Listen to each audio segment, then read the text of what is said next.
Bismillah. Tessa eut l'impression que tout le monde avait dû entendre son hoquet d'indignation et de fureur devant la trahison de sa sœur. Mais non, personne ne semblait lui prêter la moindre attention. Tania répéta même: C'était moi qui chantais, monsieur Warrender. Vous comprenez ce que je voulais dire demanda Quentin, qui avait du mal à dissimuler sa satisfaction. Pour autant que l'on puisse juger à travers une porte, allons, laissez-moi vous écouter réellement, dit le maître à Tania. Tessa était stupéfaite par le cours des événements qu'elle resta figée devant le piano. Oscar Warrender lui toucha l'épaule et prit sa place. La jeune fille recula à l'arrière-plan d'une scène dans laquelle elle était absolument superflue. Qu'aimeriez-vous m'entendre chanter demanda Tania, les yeux brillants d'excitation, mais pourtant en pleine possession de ses moyens. Le même air que tout à l'heure, répondit le chef d'orchestre en feuilletant la partition. Prenez l'ouverture et donnez-moi une idée du caractère. Approchez-vous que je vous vois mieux. Tania obéit. Quentin Otway recula pour la laisser passer, se rapprochant ainsi de Tessa. Mais il ne la remarqua pas. Elle aurait pu se trouver à des kilomètres de là. Son attention tout entière était concentrée sur Tania qu'il fixait. Les yeux un peu rétrécis, un vague sourire sur ses lèvres autoritaires, ce n'était pas seulement l'homme de théâtre jugeant une intéressante recrue, c'était un homme intrigué par une séduisante jeune fille. Tessa aurait dû se réjouir qu'il n'eût pas remarqué son air scandalisé devant la tournure prise par la situation.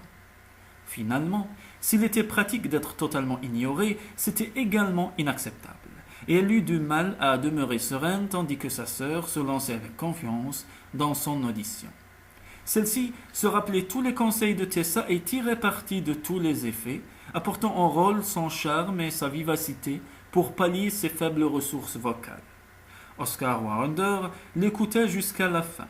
Alors il se tourna vers Quentin, comme si elle n'était pas là. La voix est plus légère et fragile que je ne l'aurais cru. Elle est possible, cependant, demanda le directeur artistique. Oui, dans un petit théâtre, acquiesça le chef d'orchestre à regret. Elle a un bon sens du personnage et quelques effets réussis. Là, par exemple. Il esquissa quelques notes au piano, la phrase sur laquelle Tessa avait tellement insisté auparavant. Je l'ai toujours senti ainsi, déclara vivement Tania. Mozart aussi, répondit sèchement Warrender. Quant au reste, je ne sais pas. Peut-être pourrions-nous l'engager, mais il y aurait un dur travail à accomplir, ajouta-t-il à l'adresse de la jeune fille, avec un sourire un peu grimaçant. Cela m'est égal. J'aurai tant de joie à travailler. Sur Mozart, répliqua-t-elle d'une voix profonde et douce. Quentin en parut réellement ému, mais Tessa eut le plus grand mal à dominer sa colère. Le chef d'orchestre, lui, semblait légèrement amusé. Prenons la seconde scène, dit-il brusquement. Autre chose qu'un air tout simple. C'est l'ensemble qui compte dans cette œuvre, nous aurions besoin. Il jeta un coup d'œil circulaire dans le studio. Votre sœur chante-t-elle reprit-il avec un geste indifférent vers Tessa. Si elle pouvait tenir le rôle de Fiordiligi. Oh non, coupa vivement Tania avec un petit rire indulgent. Elle adore la musique, comme tout le monde dans la famille, mais elle est incapable de chanter une note. Vraiment, fit Warrender en fixant intensément Tessa durant quelques secondes. J'aurais cru le contraire. Bon, tant pis. Prenez la scène avec Alfonso, je dirai le texte. Il parla le rôle avec le charme cynique exigé par le personnage, et Tania fit de son mieux. Tessa était pétrifiée. Elle n'avait pas la prétention de chanter pour Oscar Warrender. À quoi cela lui aurait-il servi? Mais être ainsi rejetée, reléguée à cette inexistence, cela lui faisait plus mal que tout ce qu'elle avait subi dans sa vie. Et si elle avait chanté, si elle avait interprété comme elle savait pouvoir le faire, le rôle de Fiordiligi, Oscar Warrender n'aurait alors plus eu le moindre doute sur la voix qu'il avait entendue avant d'entrer. Mais elle n'y pouvait rien. Il n'était pas question de trahir sa propre sœur, d'autant plus qu'elle était sur le point d'obtenir l'engagement, grâce à son ingénuité et à son audace. Tout gâcher à présent aurait été stupide. Toutefois, demeurer silencieuse quand le maître l'avait invitée à chanter, surtout devant la personne au monde qu'elle désirait le plus impressionner, c'était dur. Quand Tania eut fini, elle était un peu fébrile. Oscar Warrender ne semblait pas de très bonne humeur. Il déclara néanmoins en se levant. « Elle est possible. Nous en reparlerons. Merci, ajouta-t-il avec un léger signe de tête à Tania. Monsieur Otway vous fera connaître la décision finale dans un jour ou deux. Oh, merci. Tania lui offrit son résultat apparent, son plus radieux sourire. Ensuite, les deux hommes sortirent laissant les sœurs dans le studio silencieux. Tania rassembla les partitions sans mot dire avant d'éclater d'un rire un peu trop haut perché. Ce n'est pas vraiment concluant, n'est-ce pas? Tu sais, Tess, je crois que je vais quand même décrocher le rôle. Heureusement que tu étais en train de chanter quand il est arrivé. C'était si gentil à toi de ne rien dévoiler. Que pouvais-je faire d'autre? Tessa essayait de contrôler sa voix et elle ne dut pas y parvenir car sa sœur se retourna et lui jeta les bras autour du cou. Chérie, c'était affreux de ma part, je le sais, mais c'était ma seule chance, et cela n'aurait servi à rien de dire la vérité. Tu ne voulais pas le rôle, il n'était pas question que tu sois auditionné. Je t'en prie, ne sois pas fâché. C'est tellement important pour moi, pour toi, cela ne signifiait rien. Les larmes lui venaient aux yeux. Tessa, qui savait pourtant avec quelle facilité Tania s'arrachait des sanglots, ne pouvait s'empêcher d'être émue. À 10 ans déjà, sa sœur produisait sur commande de grosses larmes, pas de celles qui dévastent un visage et laissent le nez rouge et gonflé, de celles qui perlent doucement au bord des cils et bouleversent tout le monde. C'est bon, dit Tessa d'une voix enrouée et un peu désespérée. N'en parlons plus, mais tu aurais pu t'abstenir de déclarer que je ne chantais pas du tout. Alors mon chou, dans ce cas-là, il t'aurait demandé d'interpréter le personnage, et la célèbre oreille de Warrender n'aurait pas mis une minute à reconnaître la voix qu'elle avait appréciée avant d'entrer. On le dit capable d'entendre l'herbe pousser. Que serait devenu alors mon malheureux petit subterfuge? C'était vrai.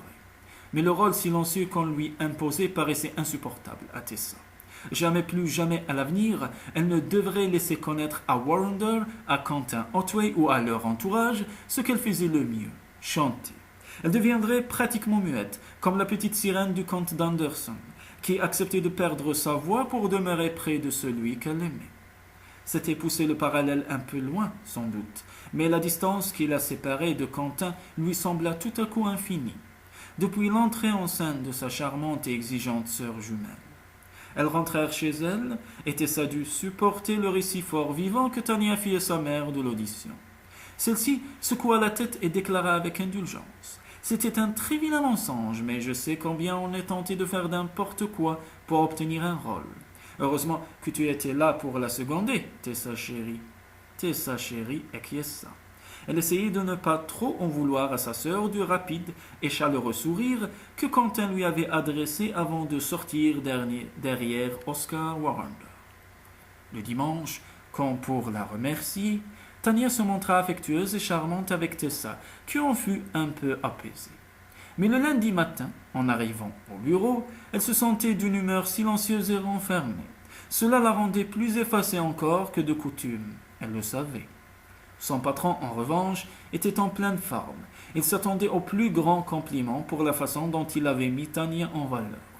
Cela s'est plutôt bien passé, n'est-ce pas?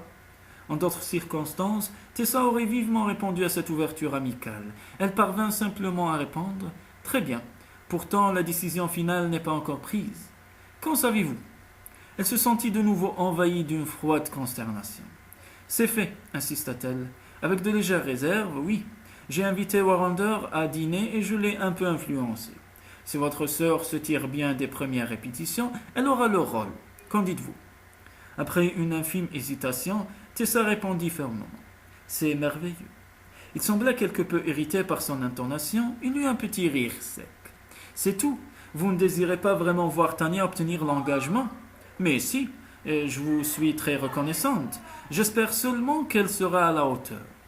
Vous semblez avoir convaincu M. Warrender contre son jugement spontané. Oh non, c'est impossible. Avec lui, il pense comme moi, qu'elle n'a pas donné le meilleur d'elle-même. Elle était nerveuse devant cette épreuve. En fait, nous avons été tous les deux impressionnés par sa voix quand elle ne se savait pas écouter.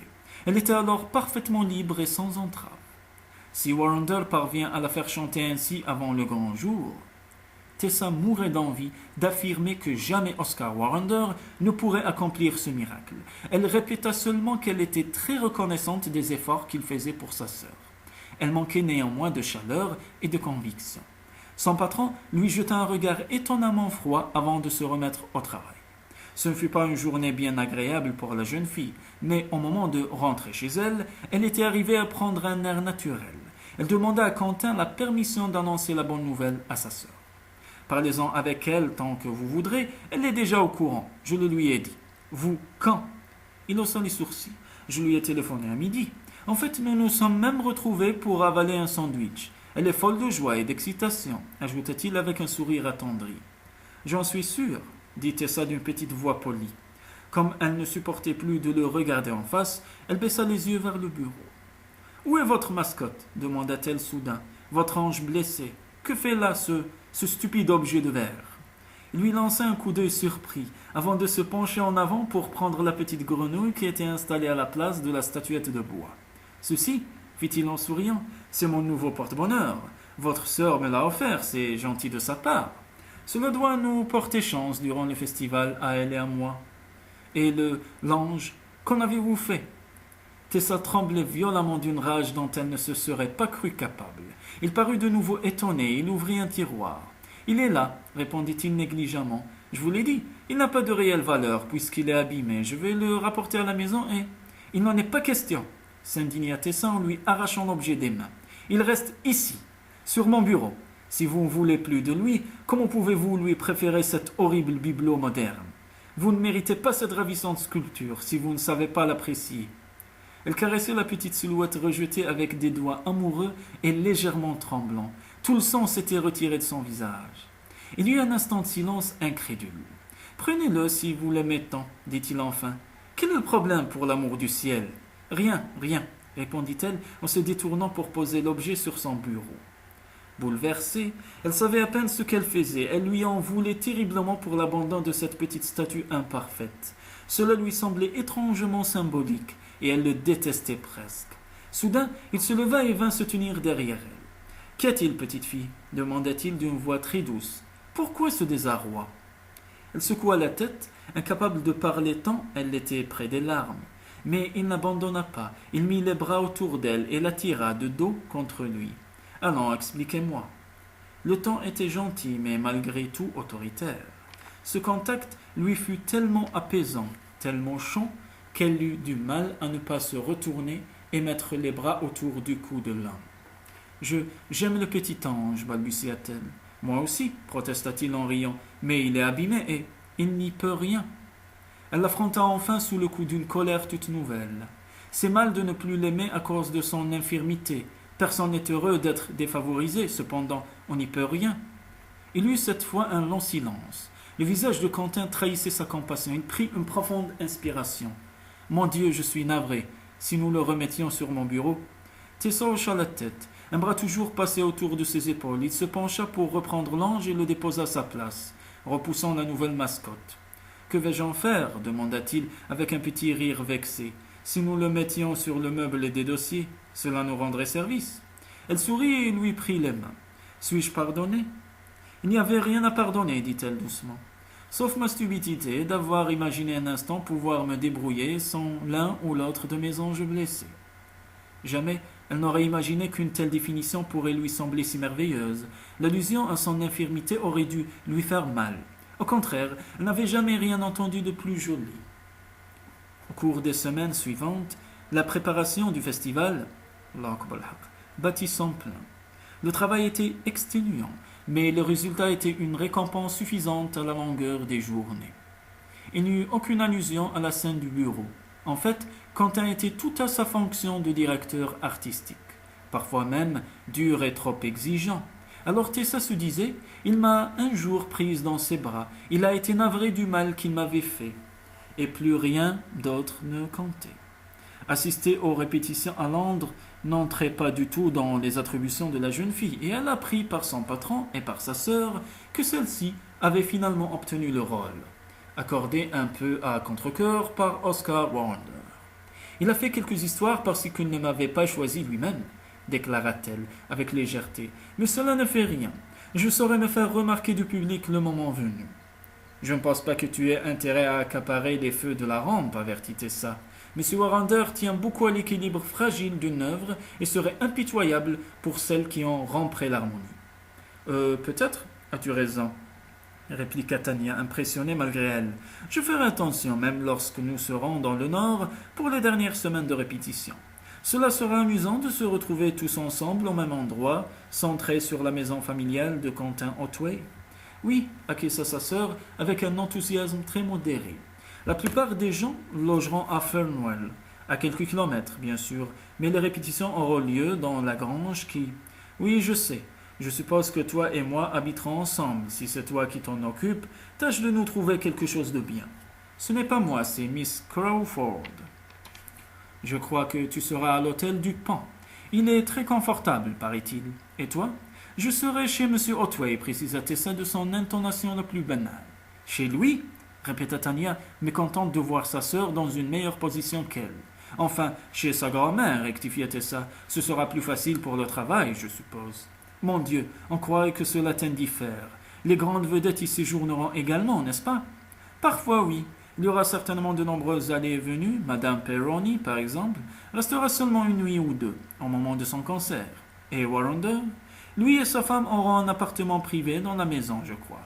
C'est tout à fait inhabituel. En général, tout le monde prend ses repas dans la grande salle à manger.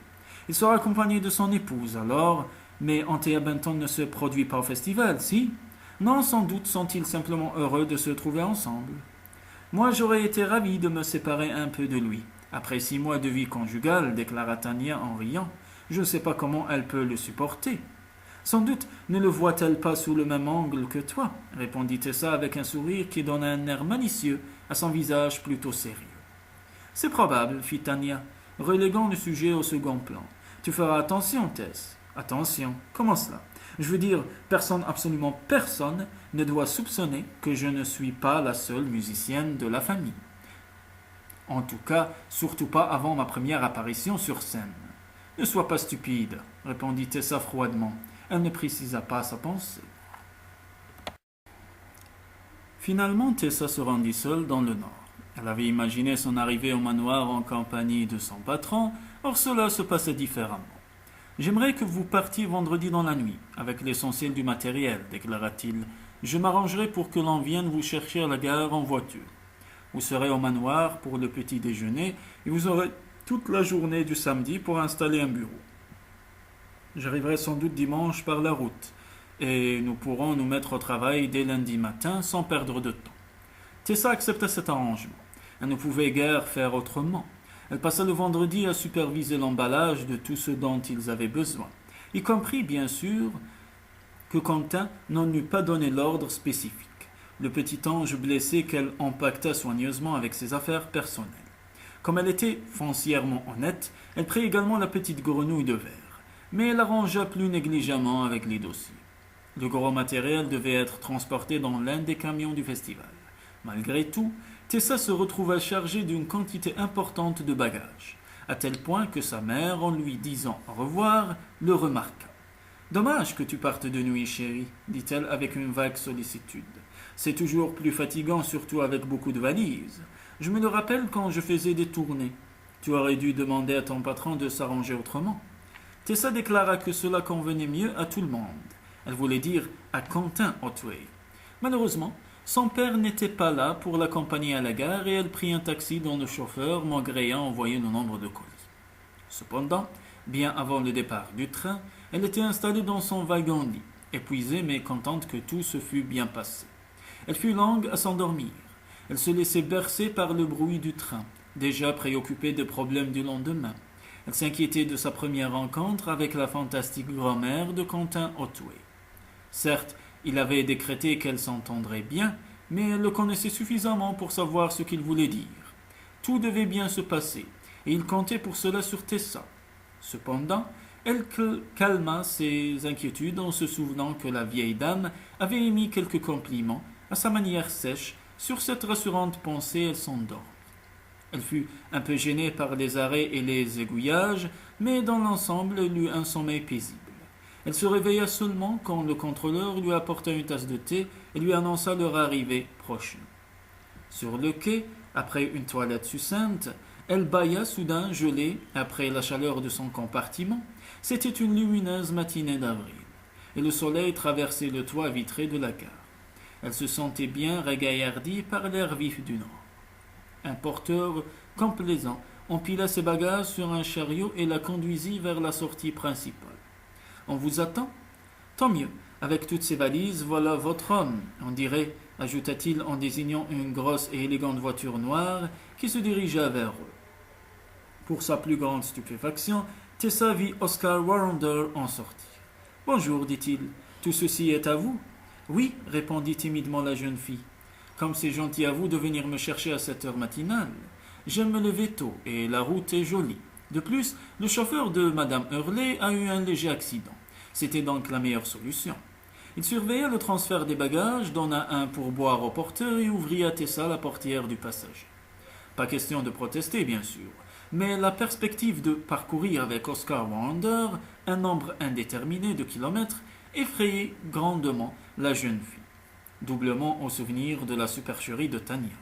Il parla peu, tandis qu'il sortait de la ville. Tessa demeura silencieuse, jetant parfois un coup d'œil furtif aux belles mains énergiques posées sur le volant.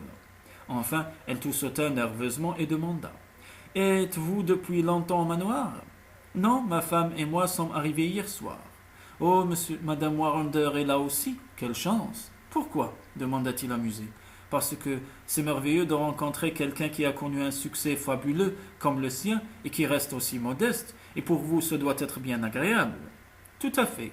Il règne toujours une atmosphère de vacances autour d'un festival, malgré l'énorme travail que cela représente. De plus, le manoir est un endroit charmant. Y êtes-vous déjà venu? Non, je suis la secrétaire de M. Otway depuis peu de temps. Je me rappelle, c'était une demoiselle Curtis avant. Tessa fut visiblement impressionnée. Vous avez bonne mémoire, s'écria-t-elle. Oui, acquiesça-t-il sans fausse modestie. C'est indispensable pour moi. La jeune fille était fort mal à l'aise. Par exemple, poursuivit-il froidement, je me souviens parfaitement de l'audition de votre sœur. J'avais la très nette impression que vous deviez être la candidate et non elle. Tessa ravala un gros sanglot terrifié. Pourquoi demanda-t-elle d'un ton qu'elle aurait voulu légèrement amuser. La dimension de votre mâchoire, le creux de vos joues, l'air inquiet mais averti dont vous avez suivi chaque note, le placement enfin de votre voix elle-même, répliqua-t-il sans hésiter. Terrorisée, elle demeura muette. Êtes-vous sûr de ne pas savoir chanter insista-t-il. Je ne chante ni pour vous ni pour personne d'autre, monsieur Warrender, parvint-elle enfin à répondre, espérant que son ange gardien ne lui tiendrait pas compte de ce demi-mensonge. Il nous faudra vérifier cela un de ces jours, répliqua-t-il froidement.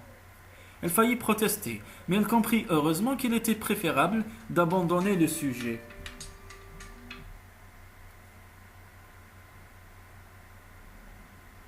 Pour une raison inexplicable, la curiosité de Warrender était en alerte. Toute discussion la réveillerait. Tessa s'absorba dans la contemplation du paysage. Et cela en valait la peine. Comme beaucoup de gens du Sud, la jeune fille s'attendait à trouver des crassiers et des mines. Aussi fut-elle émerveillée par sa découverte de la vallée de la Tyne. « Comme c'est beau !» fit-elle timidement. « Oui, c'est magnifique. Si le climat était plus clément, ce serait l'un des lieux de villégiature les plus cotés d'Europe. D'ailleurs, si Quentin Otway parvient à rendre le festival septentrional célèbre, des tas de gens découvriront la région. »« Et vous croyez que ce sera un succès ?» demanda Tessa avec anxiété. « Je le pense. Ni lui ni moi ne participons à des entreprises vouées à l'échec. » La jeune fille demeura ensuite silencieuse jusqu'à ce qu'ils franchissent une large grille entourée de hauts piliers de pierre, ornés d'animaux héraldiques d'origine incertaine. « Qu'est-ce que c'est » demanda-t-elle. « Je n'en ai aucune idée. Cela amuse plutôt Madame Hurley, à vrai dire. Elle s'amuse de beaucoup de choses. » Ils s'arrêtèrent devant l'entrée du manoir de Farewell. Grande bâtisse de pierre de taille, plus solide qu'élégante, en tout cas fort impressionnante. Immédiatement, la porte s'ouvrit et une grande fille blonde se précipita vers eux. Comme le chef d'orchestre sortait de la voiture, elle se jeta dans ses bras. « Oscar !» cria-t-elle, « pourquoi ne m'as-tu pas dit que tu allais à Newcastle? Je serais venue avec toi. »« Tu dormais si bien quand je suis parti, je n'ai pas osé te réveiller, » répondit-il en souriant. « Voici Miss Morley, la très précieuse secrétaire de Quentin. Miss Morley, ma femme.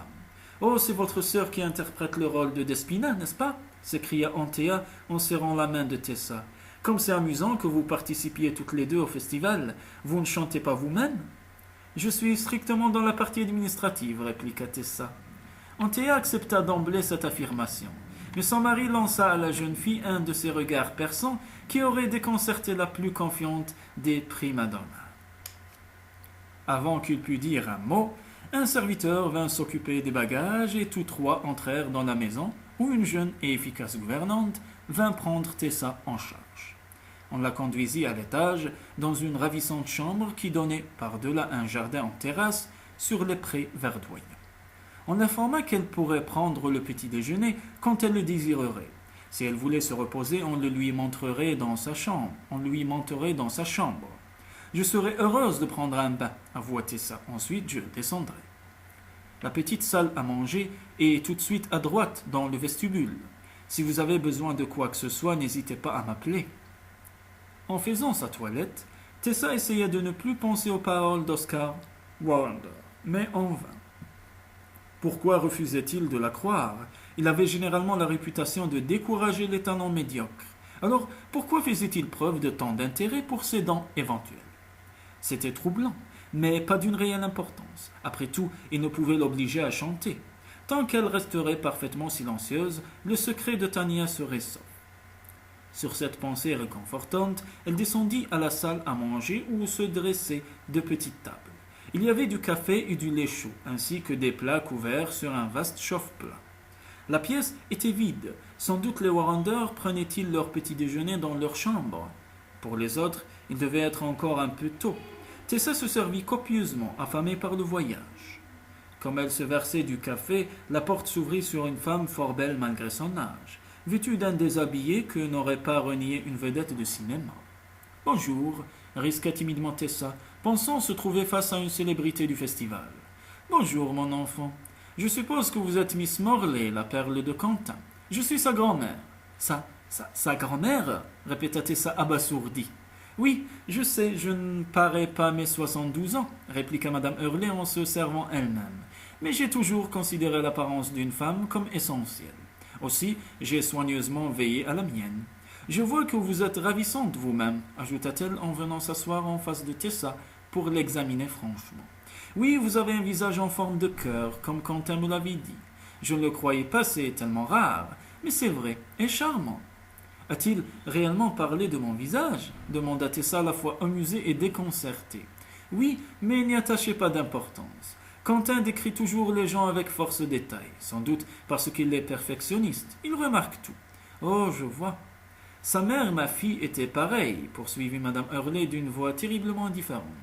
Une créature délicieuse mais un peu snob. C'est pourquoi elle a épousé le père de Quentin, qui faisait sinistrement partie de la haute société. Heureusement, mon petit-fils a hérité un peu de moi, ce qui le rend imprévisible mais plus intéressant. La branche, comme il faut, de la famille est plutôt ennuyeuse. Tessa examinait le fin visage aristocratique de la vieille dame. Elle ne put s'empêcher de dire « Qu'appelez-vous la branche comme il faut, madame ?»« Celle qui n'est pas la mienne. » La jolie bouche, bien dessinée, esquissa un sourire malicieux. « J'appartiens à une famille de marins-pêcheurs. Depuis 2 siècles, je n'ignore rien de la salaison des harins, conclut-elle avec une pointe de fierté naïve. Vous avez l'air d'une duchesse, s'écria sincèrement Tessa. Merci, mon petit, fit Madame Hurley avec un salut de la tête, acceptant le compliment comme son dû.